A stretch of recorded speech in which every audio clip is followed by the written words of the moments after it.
CPI സ്ഥാനാർത്ഥികളെ ഇന്ന് പ്രഖ്യാപിക്കും. സംസ്ഥാന എക്സിക്യൂട്ടീവ് കൗൺസിൽ യോഗങ്ങൾക്ക് ശേഷമാകും പ്രഖ്യാപനം. മാവേലിക്കര മണ്ഡലത്തിലെ സ്ഥാനാർത്ഥിയെ ചൊല്ലി പാർട്ടിയിൽ ഭിന്നതയുണ്ട്. രാഹുൽ ഗാന്ധി മത്സരിക്കുന്നില്ലെങ്കിൽ വയനാട്ടിൽ ആനി രാജയ്ക്ക് പകരം മറ്റാരെങ്കിലും മത്സരിപ്പിക്കുന്നതും ആലോചനയിലുണ്ട്. സ്ഥാനാർത്ഥിയെക്കുറിച്ച് ആർക്കും ആശങ്ക വേണ്ട എന്ന് CPI സംസ്ഥാന സെക്രട്ടറി ബിനോയ് വിശ്വം പറഞ്ഞു.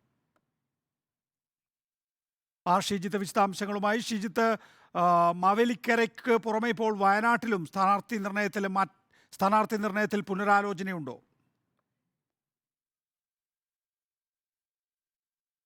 നികേഷ്, മാവേലിക്കരയിൽ CA അരുൺകുമാറിനെ AYF നേതാവ് CA അരുൺകുമാറിനെ മത്സരിപ്പിക്കാനാണ് CPI സംസ്ഥാന നേതൃത്വത്തിന് താല്പര്യം. എന്നാൽ അരുൺകുമാറിൻ്റെ പേര് ആസൂത്രിതമായി ഈ സ്ഥാനാർത്ഥി പട്ടികയിലേക്ക് എത്തിച്ചതാണ് എന്ന ചിന്താഗതിയിൽ കോട്ടയം കൊല്ലം ജില്ലാ കൗൺസിൽ ശക്തമായ എതിർപ്പാണ് നേരിടുന്നത്.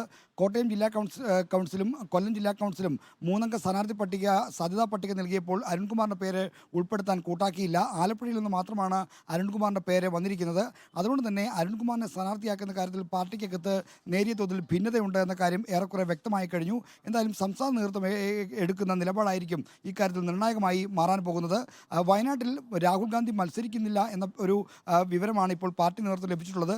ഈ സാഹചര്യത്തിൽ ആനി രാജയെ അവിടെ മത്സരിപ്പിക്കണോ, പകരം സത്യൻ മെഗേരിയോ PP സുനീറോ പോലുള്ള ആളുകളെ മത്സരിപ്പിച്ചാൽ പോരെ എന്ന തരത്തിലൊരു ആലോചനയും പാർട്ടിക്കകത്തുണ്ട്. എന്തായാലും ഇപ്പോൾ നടന്നുകൊണ്ടിരിക്കുന്ന സംസ്ഥാന എക്സിക്യൂട്ടീവ് ഇക്കാര്യത്തിൽ ഒരു തീർപ്പുണ്ടാക്കും എന്നാണ് പ്രതീക്ഷിക്കുന്നത്. ഷിജിത്താണ് വിശദാംശങ്ങൾ നൽകുന്നത്. സ്ഥാനാർത്ഥികളെക്കുറിച്ച് ആർക്കും ആശങ്ക വേണ്ട എന്നാണ് CPI സംസ്ഥാന സെക്രട്ടറി ബിനോയ് വിശ്വത്തിൽ